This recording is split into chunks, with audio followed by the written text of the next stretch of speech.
Masonong kasabon, mantat Kampung Ruminding. Ngaran ko daw pa nga Iche Guaben.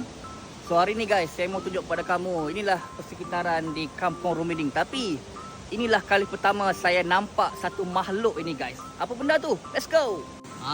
Inilah guys. Kaki 1000 kan ni namanya guys.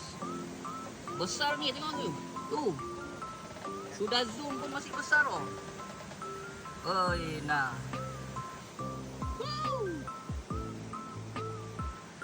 Besar guys.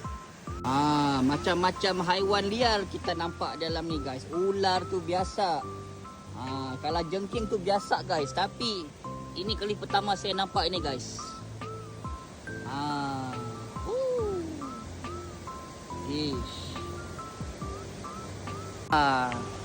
Apa tadi tu? Kalau dusun dia bilang luntogi.